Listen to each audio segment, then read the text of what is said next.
ਕੋਈ ਬਹੁਤੀ ਤੁਹਾਨੂੰ ਪਤਾ ਹੀ ਆ ਮੁਕਤ ਨਹੀਂ ਹੈਗੀ। ਅੱਜ ਇਹਨਾਂ ਦੇ ਭਾਰਤੀ ਜਨਤਾ ਪਾਰਟੀ ਦੇ ਸੰਸਦ ਮੈਂਬਰ ਨੇ ਆਖਰ ਦਿੱਤਾ ਸੰਸਦ ਦੇ ਵਿੱਚ, ਕਹਿੰਦਾ ਕਿ GDP ਕੋਈ ਰਮਾਇਣ ਥੋੜੀ ਹੈ, ਮਹਾਂਭਾਰਤ ਥੋੜੀ ਜਿਹੜੀ ਸਦੀਵੀ ਕਾਲ ਤੱਕ ਰਹਿਣੀ 1934 ਤੋਂ ਪਹਿਲਾਂ ਹੈਗੀ ਸੀ।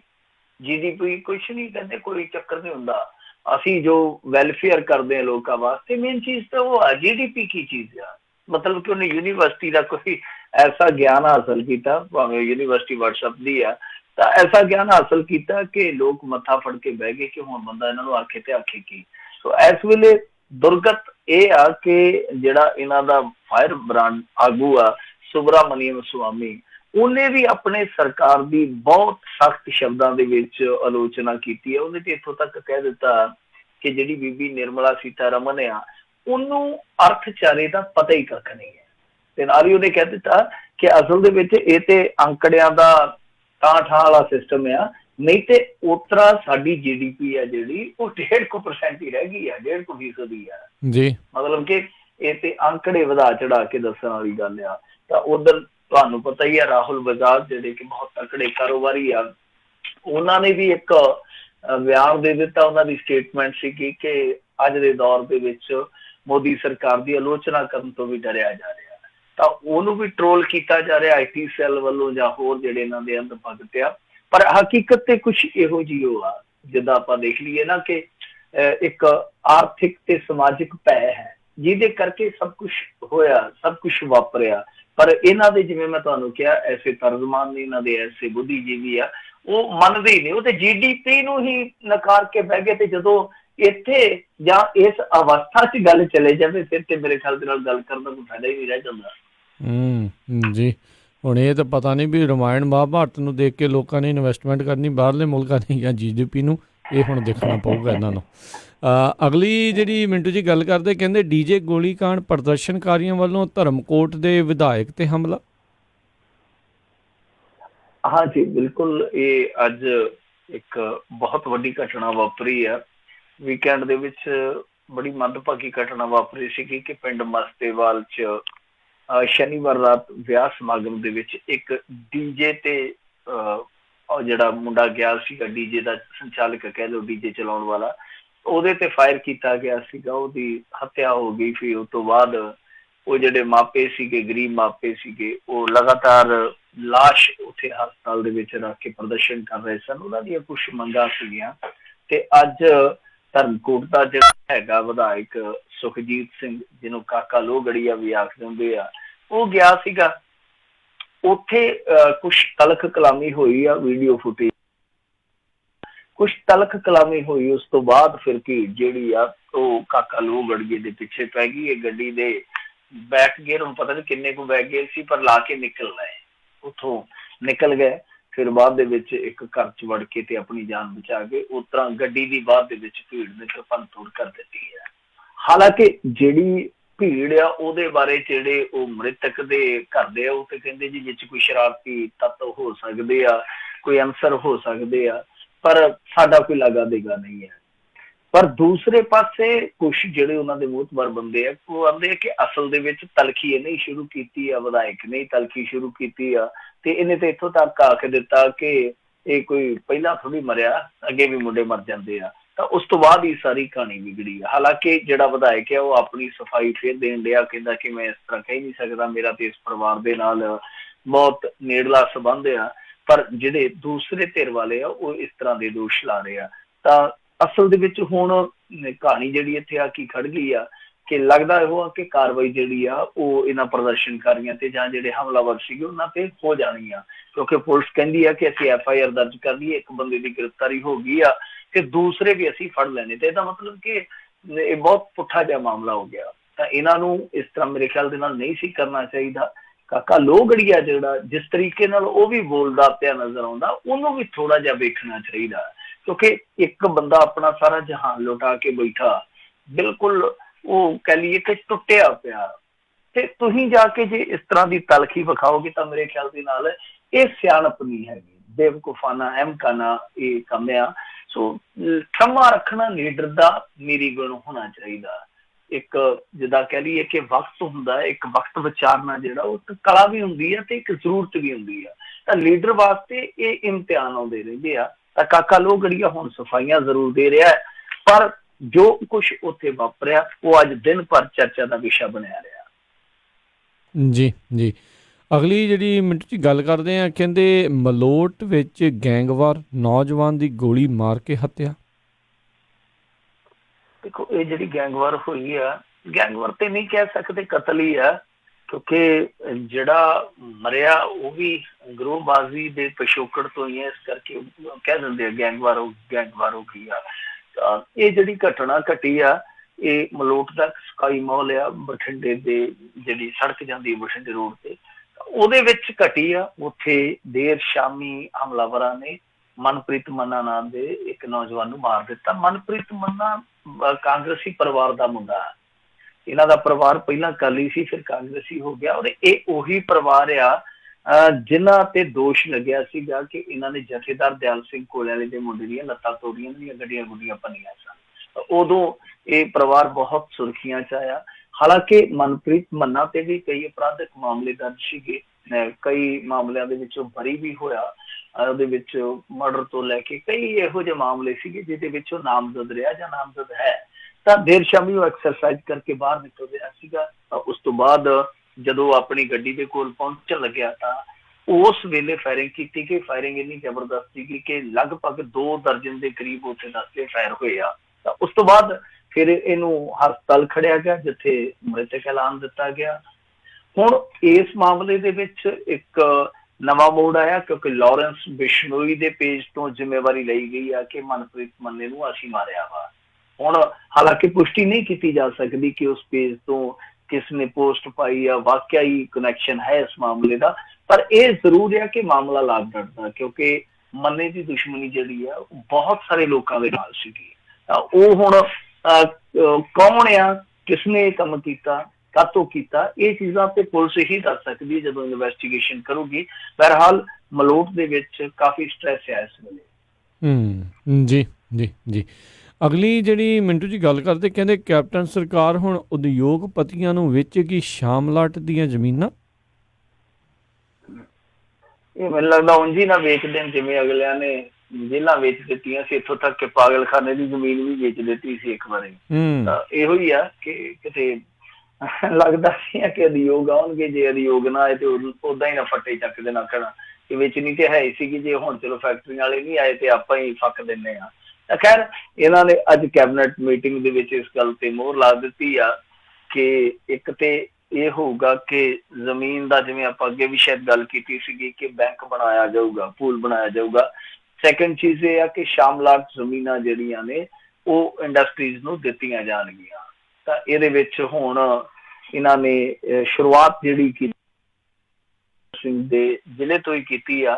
ਉਹਦੇ ਵਿੱਚ ਉਹਨਾਂ ਨੇ ਕੁਛ ਜ਼ਮੀਨ ਰੱਖੀ ਹੈ, ਮੇਰੇ ਖਿਆਲ ਦੇ ਨਾਲ 1000 ਕਿੱਲੇ ਦੇ ਕਰੀਬ, ਜਿਹੜੀ ਕਿ ਵੱਖ-ਵੱਖ ਪਿੰਡਾਂ ਚੋਂ ਲਈ ਗਈ ਆ। ਤਾਂ ਉਹਦੇ ਵਾਸਤੇ ਇਹੋ ਹੀ ਫੰਡਾ ਰੱਖਿਆ ਇਹਨਾਂ ਨੇ, ਇਹੋ ਹੀ ਫੰਡਾ ਅਪਣਾਇਆ ਕਿ ਜਿਹੜੀ ਇੰਡਸਟਰੀ ਆ ਉਹ ਇੱਥੇ ਆਊਗੀ, ਕਾਰਖਾਨੇ ਲਾਊਗੀ। ਹਾਲਾਂਕਿ ਕੁਛ ਇਹਨਾਂ ਨੇ ਸ਼ਰਤਾਂ ਰੱਖੀਆਂ ਨੇ। ਸ਼ਰਤਾਂ ਇਹ ਰੱਖੀਆਂ ਕਿ ਜੇ ਕਿਸੇ ਪੰਚਾਇਤ ਨੂੰ ਕੋਈ ਵਿੱਤੀ ਘਾਟਾ ਜਾਂ ਫਿਰ ਪੰਚਾਇਤ ਦਾ ਰਕਬਾ ਘਟਿਆ ਤੇ ਉਹਦੇ ਤੋਂ ਜ਼ਮੀਨ ਨਹੀਂ ਲਈ ਜਾਊਗੀ। ਫਿਰ ਉਸ ਤੋਂ ਇਲਾਵਾ ਜੇਕਰ ਪੰਚਾਇਤ ਜ਼ਮੀਨ ਵੇਚਣ ਲਈ ਸਹਿਮਤ ਨਹੀਂ ਹੈ ਤਾਂ ਫਿਰ ਵੀ ਜ਼ਮੀਨ ਨਹੀਂ ਲਈ ਜਾਵੇਗੀ, ਭਾਵੇਂ ਕਿ ਜੇ ਉਹ ਸਹਿਮਤ ਹੈ ਤਾਂ ਹੀ ਸ਼ਾਮਲਾਟ ਜ਼ਮੀਨ ਖਰੀਦੀ ਜਾਊਗੀ। ਜੇਕਰ ਪੰਚਾਇਤ ਨੂੰ ਕੋਈ ਇਤਰਾਜ਼ ਹੋਊਗਾ ਤਾਂ ਜ਼ਮੀਨ ਫੈਕਟਰੀ ਨੂੰ ਨਹੀਂ ਦਿੱਤੀ ਜਾਊਗੀ। ਇਹਦੇ ਨਾਲ ਹੀ ਇਹ ਆ ਕਿ ਜੇਕਰ ਪੰਚਾਇਤ ਨੇ ਸ਼ਾਮਲਾਟ ਜ਼ਮੀਨ ਕਾਸ਼ਤ ਲਈ ਜਾਂ ਵਾਹੀ ਲਈ ਕਿਸੇ ਹੋਰ ਨੂੰ ਪੱਟੇ ਤੇ ਦਿੱਤੀ ਆ ਤਾਂ ਸਰਕਾਰ ਕਾਸ਼ਤ ਵਾਲੀ ਜ਼ਮੀਨ ਖਰੀਦਣ ਤੋਂ ਪਹਿਲਾਂ ਕਿਸੇ ਦੂਸਰੇ ਥਾਂ ਤੇ ਕਾਸ਼ਤਕਾਰ ਨੂੰ ਸੈੱਟ ਕਰੂਗੀ। ਤਾਂ ਇਸ ਤਰ੍ਹਾਂ ਦੀਆਂ ਸ਼ਰਤਾਂ ਨੇ, ਇਸ ਤਰ੍ਹਾਂ ਦਾ ਪ੍ਰਬੰਧ ਕੀਤਾ ਗਿਆ। ਹੁਣ ਦੇਖੋ ਮਸਲਾ ਤੇ ਇਹੋ ਹੀ ਆ ਕਿ ਠੀਕ ਹੈ, ਚਲੋ ਇਸ ਤਰ੍ਹਾਂ ਦੇ ਇਹ ਅਪਣਾਉਂਦੇ ਪਏ ਆ ਫੰਡੇ, ਜੋ ਲੱਗਦਾ ਤੇ ਇਹੋ ਆ ਕਿ ਬਹੁਤ ਮਗੇਰੀ ਲਾਲ ਵਾਲੇ ਸੁਪਨੇ ਆ। ਕਿਉਂਕਿ ਜੇ ਤੁਸੀਂ ਦੇਖੋ ਕਿ ਸਾਡੀ ਇੰਡਸਟਰੀ ਜਿਹੜੀ ਇੱਥੇ ਹੈ ਉਹ ਹੀ ਨਹੀਂ ਗਰੋ ਕਰ ਪਾ ਰਹੀ, ਨਵੀਂ ਇੰਡਸਟਰੀ ਤੇ ਕੀ ਆਉਣੀ ਆ। ਦੂਜੀ ਚੀਜ਼ ਇਹ ਵੀ ਆ ਕਿ ਇਸ ਵੇਲੇ ਜੋ ਪੰਜਾਬ ਸਰਕਾਰ ਦਾ ਦਵਾਲਾ ਨਿਕਲਿਆ ਪਿਆ, ਜਲੂਸ ਨਿਕਲਿਆ ਪਿਆ, ਕਿਹੜਾ ਐਸਾ ਬਿਜ਼ਨਸਮੈਨ ਹੋਏਗਾ ਜਿਹੜਾ ਸਾਰਾ ਕੁਛ ਛੱਡ ਛਡਾ ਕੇ, ਰਹਿਤਾਂ ਵਾਲੇ ਸਟੇਟ ਛੱਡ ਛਡਾ ਕੇ, ਇੱਥੇ ਪੰਜਾਬ ਦੇ ਵਿੱਚ ਜਿੱਥੇ ਭੁੱਖ ਮਰੀ ਦੇ ਨਾਲ ਸਰਕਾਰ ਘੁਲਦੀ ਪਈ ਆ, ਨੂਰਾ ਕੁਸ਼ਤੀ ਕਰਦੀ ਪਈ ਆ, ਤਾਂ ਉੱਥੇ ਆ ਕੇ ਸਿਰ ਡਾਊਗੀ। ਮੇਰੇ ਖਿਆਲ ਦੇ ਨਾਲ ਬਹੁਤ ਜਿੱਦਾਂ ਕਹਿ ਲਈਏ ਕਿ ਇਹ ਕਿਸੇ ਦੀ ਖੁੱਤੀ 'ਚ ਅੱਕ ਚੋਇਆ ਹੋਊਗਾ, ਇਹੋ ਜਿਹੇ ਹਾਲਤ ਦੇ ਵਿੱਚ ਇੱਥੇ ਆਊਗਾ। ਤਾਂ ਫਿਰ ਵੀ ਚਲੋ ਇਹ ਕੋਸ਼ਿਸ਼ ਕਰਦੇ ਪਏ ਆ, ਵੇਖਣਾ ਹੋਏਗਾ, ਦਿਲਚਸਪ ਹੋਏਗਾ ਕਿ ਕਿਹੋ ਜਿਹੇ ਨਤੀਜੇ ਨਿਕਲਦੇ ਆ। ਪਰ ਗੱਲ ਤੇ ਇਹ ਆ ਕਿ ਹੁਣ ਜਿੱਦਾਂ ਇਹਨਾਂ ਨੇ ਫੈਸਲੇ ਕੀਤੇ ਆ ਉਹਦੇ ਵਿੱਚ ਇਹ ਕਰ ਦਿੱਤਾ ਕਿ ਜੀ 26 ਜਨਵਰੀ ਤੱਕ ਅਸੀਂ ਹੁਣ ਸਮਾਰਟਫੋਨ ਦੇਵਾਂਗੇ, 1,45,000 ਸਮਾਰਟਫੋਨ ਦੇਣਾ, ਜ਼ਮੀਨ ਦਾ ਪੂਲ ਬਣਾ ਲੈਣਾ। ਅਸਲ ਦੇ ਵਿੱਚ ਦੇਖੋ ਗੱਲ ਇਹ ਆ, ਜੇ ਤੁਸੀਂ ਦੂਜੇ ਪੱਖ ਤੋਂ ਵੇਖੋਗੇ ਕਿ ਇਸ ਤਰ੍ਹਾਂ ਹੀ ਠੱਗੀ ਠੋਰੀ ਨਾਲੇ ਜ਼ਮੀਨ ਲੈ ਜਾਂਦੇ ਆ। ਸਾਡੇ ਕੋਲ ਜ਼ਮੀਨ ਬਹੁਤ ਘੱਟ ਬਚੀ ਹੈ ਤੇ ਜ਼ਮੀਨ ਸਾਡੇ ਕੋਲ ਉਪਜਾਊ ਆ ਸਾਰੀ। ਕਦੇ ਕਹਿ ਦਿੰਦੇ ਆ ਫਲਾਣੇ ਪਿੰਡ ਏਅਰਪੋਰਟ ਬਣਾਉਣਾ, ਉੱਥੇ ਵੱਲ ਲੈਂਦੇ ਆ 100 ਕਿੱਲਾ, ਲੋਕਾਂ ਨੂੰ ਲਾਲਚ ਦੇ ਦਿੰਦੇ ਆ, ਲੋਕ ਜਿਹੜੇ ਆ ਜ਼ਮੀਨ ਦੇ ਦਿੰਦੇ ਆ। ਉਹ ਕਿੰਨੇ ਕੁ ਜਹਾਜ਼ ਉੱਡਦੇ ਤੁਹਾਨੂੰ ਪਤਾ ਹੀ ਹੈ।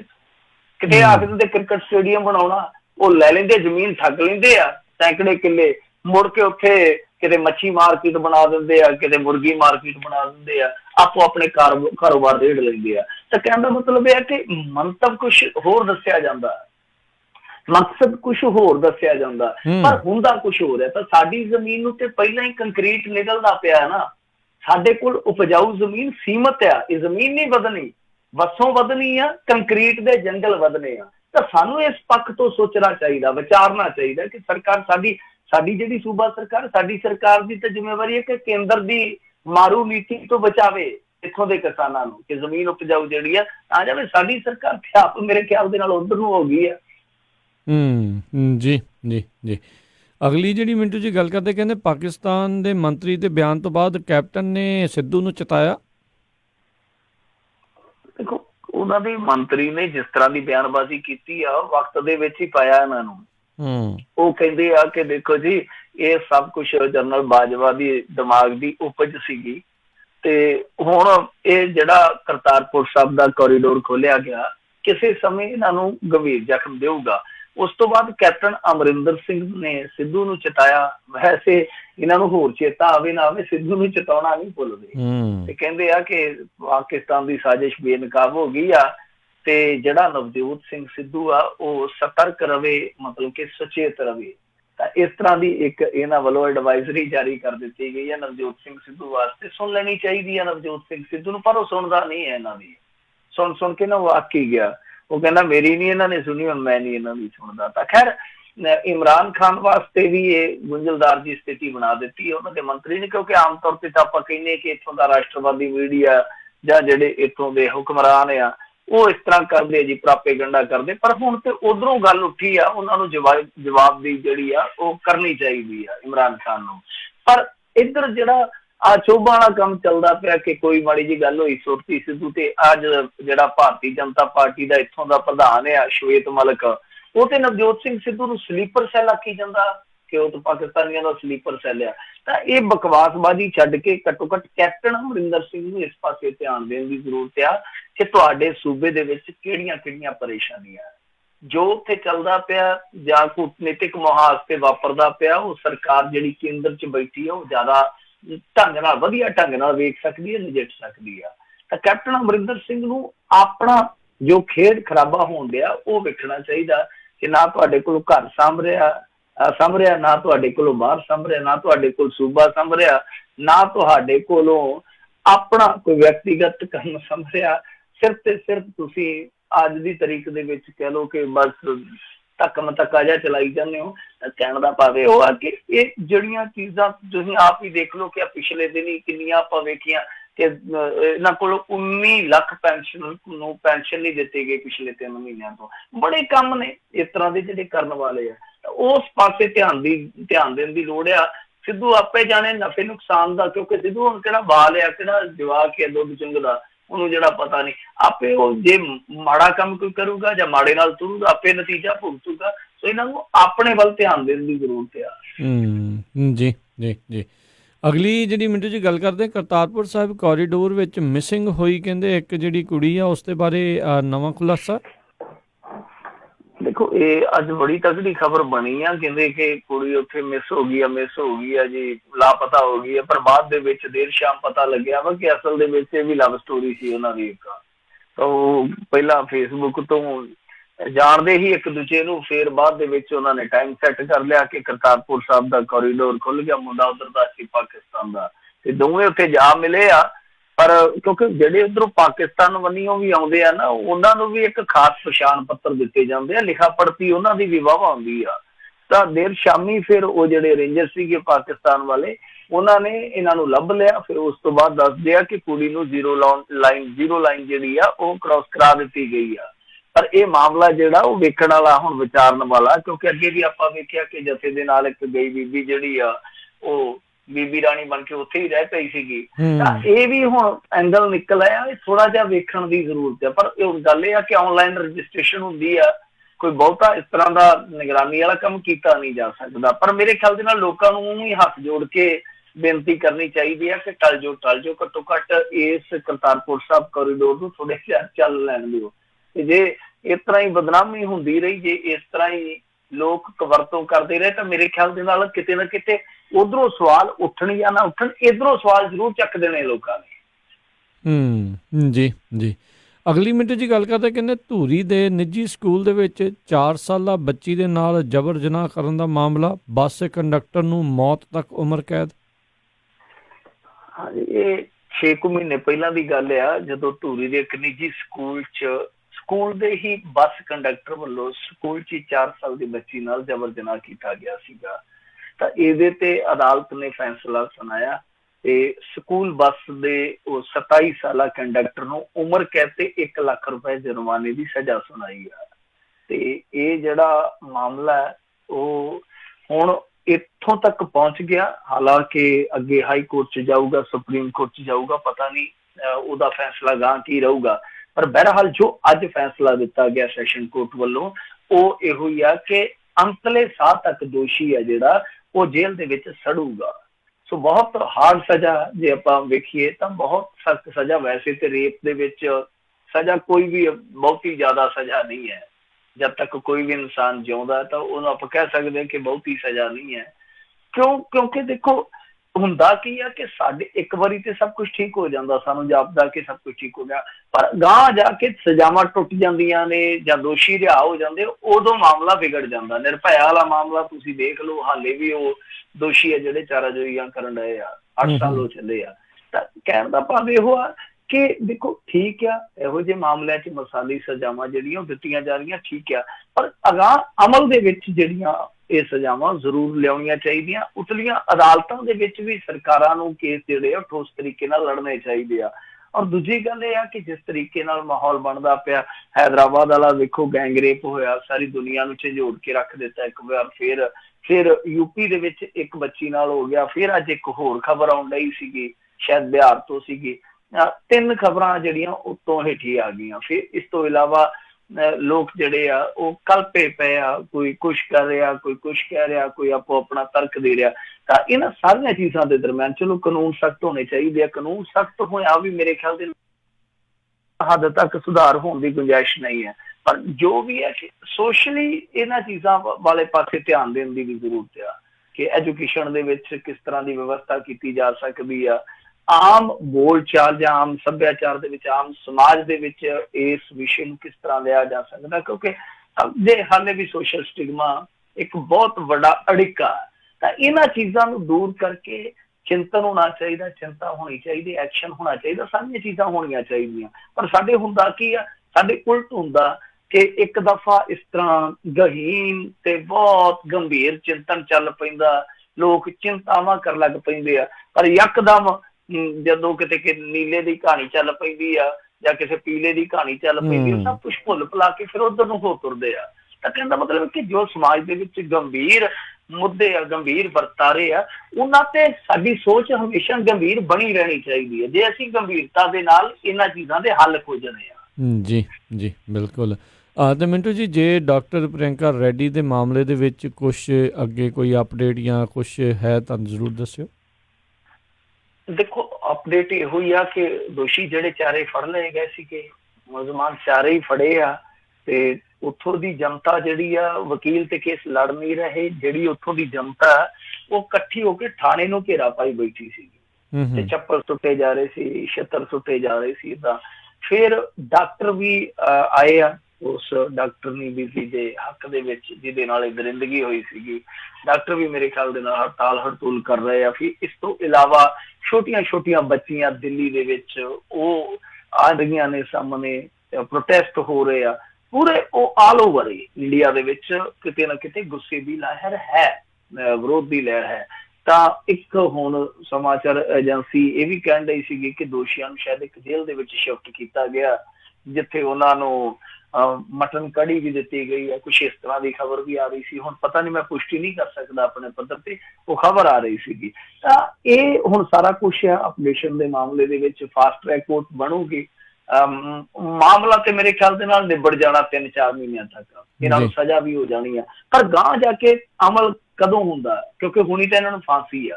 ਜਿੱਥੋਂ ਤੱਕ ਕੇਸ ਦੀ ਆਪਾਂ ਗੰਭੀਰਤਾ ਵੇਖੀਏ, ਜੋ ਸਰਕਮਸਟੈਂਸਸ ਹੈ, ਤਾਂ ਉਹ ਸਾਰੀਆਂ ਚੀਜ਼ਾਂ ਤੇ ਇਸੇ ਗੱਲ ਵੱਲ ਇਸ਼ਾਰਾ ਕਰਦੀਆਂ ਕਿ ਇਹਨਾਂ ਨੂੰ ਫਾਂਸੀ ਹੋ ਜਾਣੀ ਆ। ਪਰ ਰੌਲਾ ਫਿਰ ਉੱਥੇ, ਮੇਰਾ ਸਵਾਲ ਉੱਥੇ ਹੀ ਰਹੇਗਾ ਕਿ ਜਿਹੜੀ ਵੀ ਸਜ਼ਾ ਹੁੰਦੀ ਆ, ਉਸ ਸਜ਼ਾ ਦਾ ਨਵੇੜਾ ਕਦੋਂ ਤੱਕ ਹੁੰਦਾ। ਭਾਵੇਂ ਕਿ ਜਦੋਂ ਅਪੀਲਾਂ ਚੱਲ ਪੈਂਦੀਆਂ ਵਿਰੋਧ ਦੇ ਵਿੱਚ, ਉਹ ਕਿੰਨਾ ਚਿਰ ਚੱਲਣਗੀਆਂ। ਆਪਾਂ ਨਿਰਭਇਆ ਕਾਂਡ ਦੀ ਉਦਾਹਰਨ ਲੈਂਦੇ ਹਾਂ ਕਿ 12 ਤੋਂ ਚੱਲਿਆ ਸੀ, ਤੁਸੀਂ ਦੇਖ ਲਓ ਕਿ 20 ਚੜ ਚੱਲਿਆ। ਤਾਂ ਉਹ ਮਾਮਲਾ ਹਾਲੇ ਵੀ ਕੋਰਟ ਕਚਹਿਰੀਆਂ ਦੇ ਫੇਰ ਦੇ ਵਿੱਚ ਹੀ ਫਸਿਆ ਪਿਆ ਵਾ। ਜੀ ਜੀ ਜੀ। ਅਗਲੀ ਮਿੰਟ ਜੀ ਗੱਲ ਕਰਦੇ, ਕਹਿੰਦੇ ਨਹੀਂ ਆਈ ਪਾਕਿਸਤਾਨ ਦੀ ਕਬੱਡੀ ਟੀਮ। ਹਾਂਜੀ, ਉਡੀਕ ਰਹੇ ਸੀਗੇ ਸਾਰੇ ਸਵਾਗਤ ਕਰਨ ਲਈ, ਇਸਤਕਬਾਲ ਕਰਨ ਲਈ, ਸਾਰੇ ਕਾਹਲੇ ਸੀਗੇ, ਪਰ ਉਹਨਾਂ ਦੀ ਟੀਮ ਨਹੀਂ ਆਈ।